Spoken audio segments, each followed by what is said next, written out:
اعوذ باللہ من الشیطان الرجیم بسم اللہ الرحمن الرحیم۔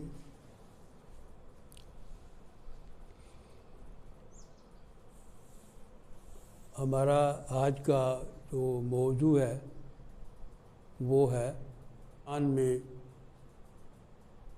تفکر یا قرآن میں غور و فکر کہ ہم کیسے غور و فکر کریں کہ ہمیں قرآن کے وہ نکات جو ابھی تک لوگوں کے لیے ابہام بنے ہوئے ہیں سمجھ سکیں۔ اس سلسلے میں ہم سورہ بقرہ کی آیت نمبر 129 کا ذکر کریں گے، اس کے بعد اس کے اوپر غور و فکر کریں گے۔ قرآن کریم میں ارشاد باری تعالیٰ ہے ربنا وبعث فیہم رسول منہم یتلو علیہم آیاتک ویعلمہم الکتاب والحکمہ ویزکیہم انک انت العزیز الحکیم۔ یہ قرآن کریم کی آیت ہے، اس کو ہم تفکر کا موضوع بناتے ہوئے آج کی بات کریں گے۔ اس کا ترجمہ یہ ہے کہ اے رب ہمارے انہی میں سے ایک رسول مبعوث فرما جو ان پر تیری آیات تلاوت فرمائے اور انہیں کتاب اور حکمت کی تعلیم دے اور ان کو خوب پاک صاف کر دے، بے شک تو ہی غالب حکمت والا ہے۔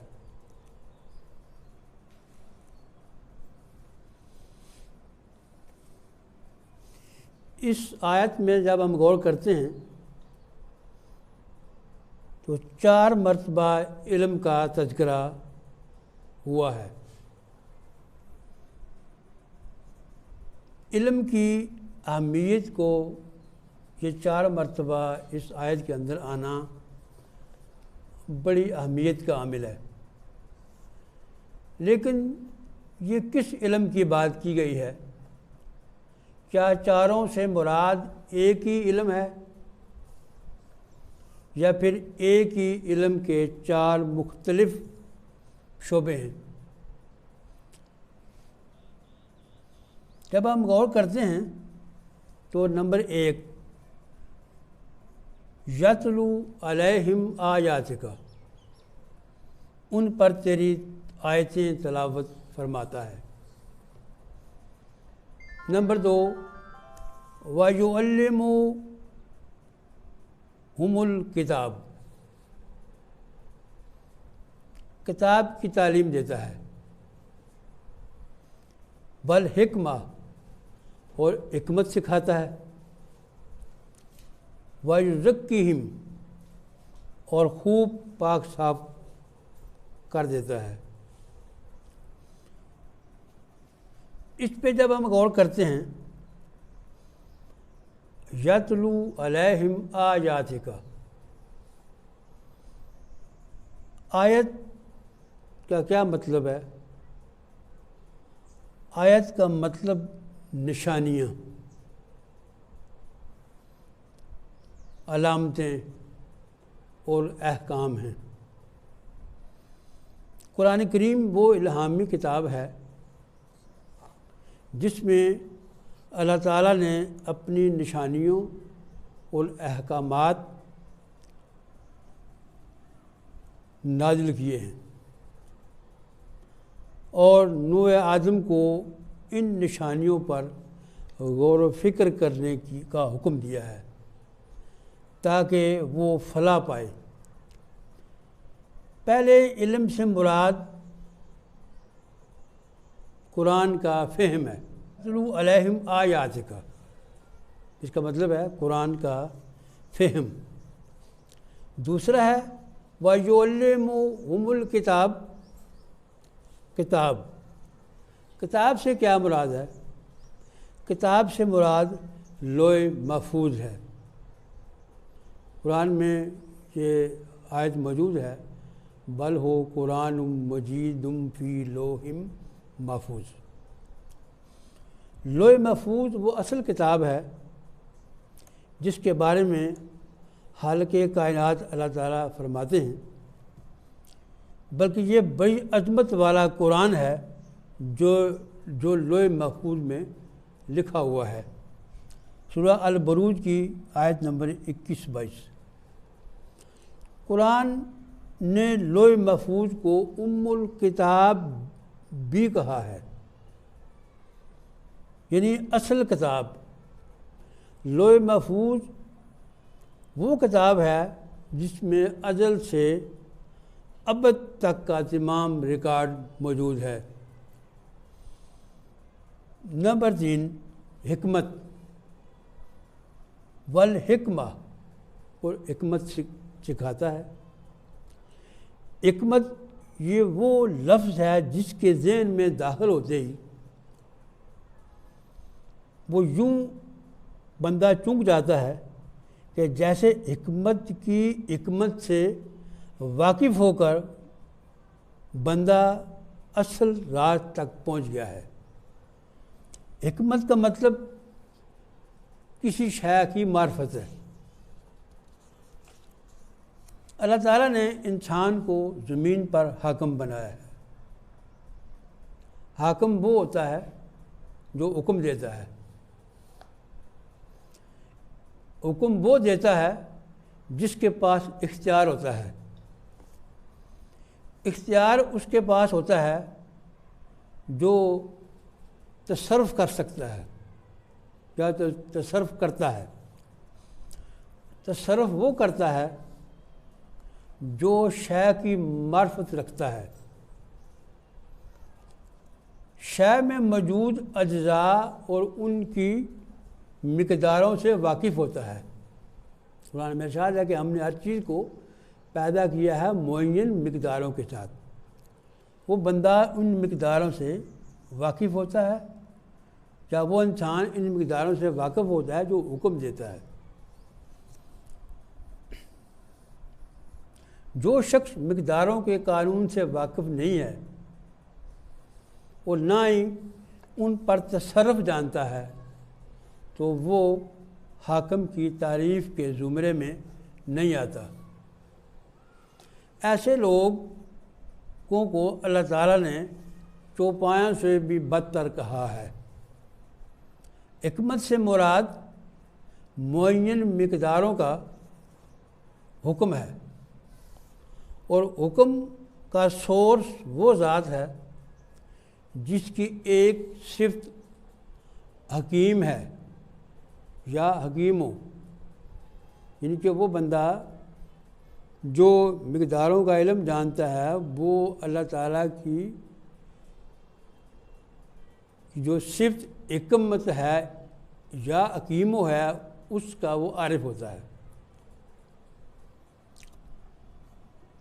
نفس و قلب کو مادی خواہشات سے پاک کر کے اللہ وحدہ لا شریک کی بندگی کرنا تزکیہ ہے۔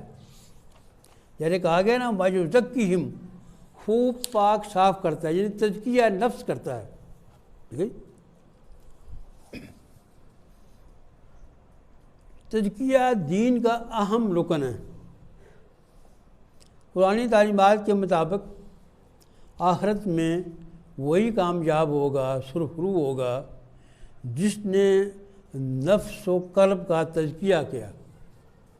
قرآن کہتا ہے کہ قد افلح من تزکا، قسم ہے اس کی جس نے اپنے نفس کا تزکیہ کر لیا یا اپنے نفس کو پاک کر لیا۔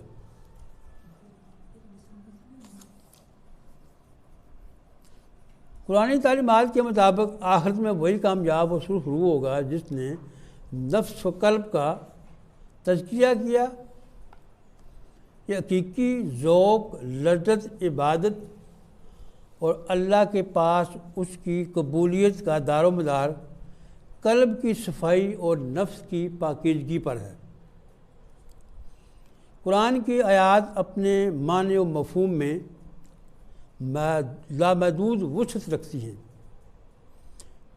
اس الہامی کتاب کا یہ اعجاز ہے کہ بندہ جتنا غور کرتا ہے اور ہر بار نئی بات سامنے آتی ہے۔ اس لیے جو شخص قرآن کو جتنا سمجھتا ہے وہ دراصل اس کے فہم کی حد ہے۔ حضور پاک صلی اللہ علیہ وسلم کی ذات مبارکہ جن و انس اور مخلوقات کو دیے گئے تمام علوم کا مجموعہ ہے۔ لوگوں کو آیات سنانا، کتاب و حکمت کی تعلیم دینا، ان علوم کے اصول میں کامیابی کے لیے دلوں کو خود غرضی سے پاک کر کے اللہ کی بندگی سکھانا حضور کے مشن کے اہم اور نمایاں ارکان ہیں۔ حضرت ابراہیم کی دعا کا مفہوم یہ ہے کہ اے ہمارے رب، ان پر وہ رسول بھیج جو انہیں حکمت والی کتاب کا فہم دے۔ ٹھیک ہے، ان پر وہ رسول بھیج جو انہیں تیری نشانیوں سے واقف کر کے وہ تختی پڑھا سکے جہاں ازل تا ابد کا ریکارڈ موجود ہے، لوح محفوظ جو ہے۔ ان پر وہ رسول بھیج جو انہیں معین مقداروں پر تصرف کرنا سکھائے، اور ان پر وہ رسول بھیج جو ان کے دلوں کو مانج کر ثقیل بنائے اور ان دونوں میں صرف اور صرف تیری یاد کے دیے جلیں۔ یہ قرآن کریم کی وہ دعا ہے جو حضرت ابراہیم علیہ السلام نے آقا علیہ الصلوۃ والسلام کے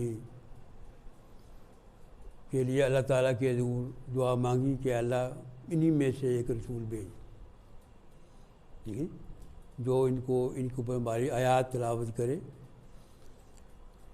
ان کو حکمت سکھائے، ان کا تزکیہ کرے اور ان کو خوب پاک صاف کرے، کیونکہ آدمی خود سے اپنا تزکیہ نہیں کر سکتا۔ تزکیہ کے لیے کوئی دوسرا آدمی چاہیے۔ جیسے زمین موجود ہے نا، زمین خود سے اپنا کچھ نہیں کر سکتی جب تک کوئی مالی آ کے اس کی گوڈا گاڑی نہ کرے، اس کو صحیح پاک صاف نہ کرے، اس سے جڑی بوٹیاں نہ نکالے اور پھر اس کے اندر دانہ ڈالے، پھر اس کی آبیاری کرے، اس کی حفاظت کرے، تو پھر اس میں سے شگوفے پھوٹتے ہیں اور فصل اگتی ہے، پھول اگتے ہیں۔ تو یہ اصل میں ایک پورا پروسیس ہے۔ تو ابراہیم علیہ السلام چونکہ اللہ کے خلیل ہیں، وہ اللہ کو جانتے تھے کہ اللہ کے ساتھ ان کی دوستی ہے، خلیل اللہ ہیں، اللہ کے ساتھ بڑے فرینک ہیں وہ۔ انہوں نے اللہ سے وہ بھی باتیں کی جو عام بندہ کرتے ہوئے ڈرتا ہے، کیونکہ انہوں نے دوست تھے، وہ دوست سے بڑا فری ہوتا ہے۔ انہوں نے کہا اللہ تم کیسے زندہ کرتے ہو مردوں کو، ٹھیک ہے؟ تو انہوں نے کہا کہ تمہیں یقین نہیں ہے؟ میں اللہ یقین تو ہے کہ تم سب کر سکتا ہے، لیکن میں دیکھنا چاہتا ہوں کہ تم کیسے زندہ کرتے ہو۔ تو پھر اس کے مطلب آپ سب جانتے ہیں، قرآن کریم میں پوری ڈیٹیل موجود ہے کہ کس طرح وہ پرندے زندہ ہوئے اور ان کے سامنے ان کو اطمینان ہوا۔ تو جس وقت تک کوئی بندہ قرآن فہمی سکھانے والا یا سمجھانے والا نہ ہو جو واقعتاً قرآن فہم سمجھتا ہے، تو یہ تو میں نے جتنی سمجھ تھی یا جتنی ہمیں تعلیمات ملی ہوئی ہیں اس میں میں نے آپ کو یہ بات بتائی ہے کہ اس آیات کے اندر 4 علوم بیان ہوئے ہیں، 4 علم بیان ہوئے ہیں۔ تو وہ کیا چاروں ایک ہی ہیں یا الگ الگ ہیں؟ اصل میں یہ چاروں علم الگ الگ ہیں، 4 جیت ہیں یہ، ٹھیک ہے؟ اور یہ وہی کر سکتا ہے جو پہلے آلریڈی جس کا تزکیہ ہو چکا ہو، جس کا اپنا تزکیہ نہیں ہے وہ دوسرے کا تزکیہ کیا کرے گا؟ جو خود علم نہیں جانتا وہ دوسرے کو کیا علم پڑھائے گا؟ ٹھیک ہے. تو وہ یہ ہے کہ اللہ سے دعا مانگی اللہ ایسا ہے کہ رسول بھیج جو تیار ہو پہلے سے ان کا لیے تزکیہ کرنے کا. ٹھیک ہے. تو صحابہ کا تزکیہ حضور نے کیا.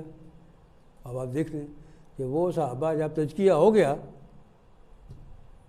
انہوں نے کہا جی اب سب کچھ آپ ہی ہے، سب کچھ جان مال اپنا سب کچھ حضور کے اوپر لوٹا دیا. آج 1400 سال گزر گئے ہم ان کا نام لیتے ہیں کیونکہ انہوں نے اپنا سب کچھ ان کے اوپر وار دیا. تو جب علم کھلتا ہے نا تو ایسے نہیں کھلتا، اس کے لیے پہلے بندے کا باقاعدہ اس کی تربیت ہوتی ہے، تربیت کے بعد سارا نظام چلتا ہے. تو آج کی نشست میں یہ میں نے قرآن کریم کی آیات جو تھی دعا ابراہیم علیہ السلام کی، اس کے اندر جو نکات تھے علمی ان کی میں نے تھوڑی بہت وضاحت کی ہے.